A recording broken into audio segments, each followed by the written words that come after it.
നിങ്ങളുടെ favourite shows ഇനി ഒരിക്കലും മിസ്സാവില്ല. ഇപ്പോൾ C5 കാണും നിങ്ങളുടെ ഫേവറേറ്റ് ഷോസ് തികച്ചും സൗജന്യമായി. ശരിക്കുള്ള അച്ഛനെ എനിക്കൊന്ന് കാണിച്ചു തരുമോ? അവരെന്നെ ഓർക്കുന്നുണ്ടാവോ? ആ അമ്മ എന്നെ ഓർത്ത് സങ്കടപ്പെടുന്നുണ്ടാവോ? എന്നെ എപ്പോഴെങ്കിലും ഒന്ന് ചേർത്ത് പിടിക്കാൻ കൊതിച്ചിട്ടുണ്ടാവില്ലേ? ഒരിക്കൽ ഒരു തവണ അമ്മയുടെ മുന്നിൽ എന്നെ എത്തിച്ചു തരുമോ? കുറച്ചു നേരം കാണണം, അടുത്തിരിക്കണം, മടിയിൽ കിടന്ന് എല്ലാ സങ്കടങ്ങളും പറഞ്ഞ് ഒട്ടിക്കരയണം. അത്രയ്ക്ക് മതി. അത് കഴിഞ്ഞ് എന്റെ ജീവൻ തന്നെ അങ്ങ് എടുത്താലും എനിക്ക് പരാതിയൊന്നും ഉണ്ടാവില്ല. എന്റെ അമ്മയെ കണ്ട സന്തോഷത്തില് ഏറ്റവും അനുഗ്രഹിക്കപ്പെട്ട മോളായിട്ട് ഈ ജീവിതം ഞാൻ തീർത്തോളാം.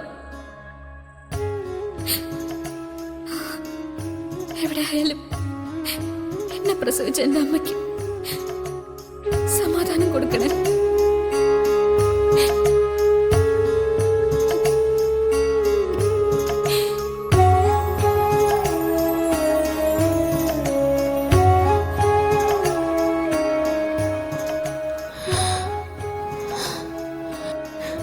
എന്റെ കുഞ്ഞെന്റെ അടുത്ത് വരുന്നത് മാത്രം എന്റെ ജീവിതത്തിലെ ഒരേ ഒരു സമാധാനം. ഒരു ജന്മത്തിന്റെ കടമുണ്ട്. അതവളെ സ്നേഹിച്ച് സ്നേഹിച്ച് എനിക്ക് വീട്ടാൻ പറ്റുള്ളൂ.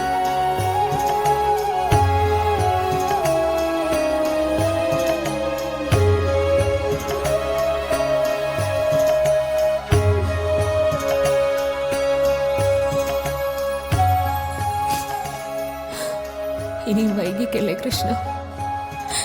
എന്റെ മോളെ കാണാൻ എനിക്ക് കൊതിയായി.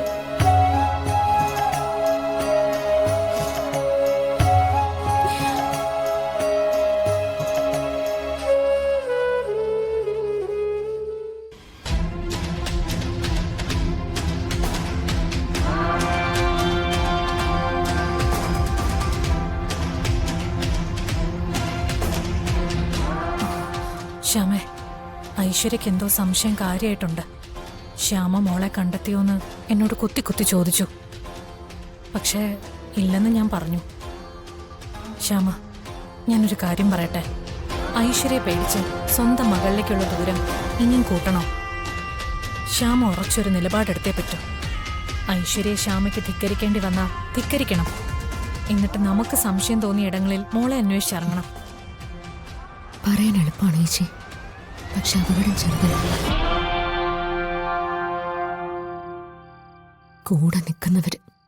കൂടെ നിൽക്കുന്നു എന്ന് ഭാവിക്കുന്നവരൊക്കെ യാഥാർത്ഥ്യങ്ങളാണോ?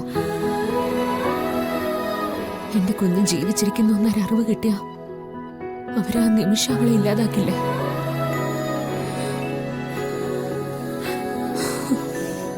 ഭഗവാൻ എന്റെ കണ്ണിൽ നിന്നും എന്റെ മകളെ മറച്ചു നിർത്തുന്ന പോലെ മറ്റുള്ളവരുടെ മനസ്സിൽ നിന്നും എനിക്കവളെ മറച്ചു നിർത്തിയേ പറ്റൂ. കാരണം എനിക്കവളെ വേണം. എന്റെ മോളെ എനിക്ക് വേണം. ഡൗൺലോഡ് ചെയ്യൂ C5 ആപ്പ്. കാണൂ എല്ലാ എപ്പിസോഡുകളും സൗജന്യമായി.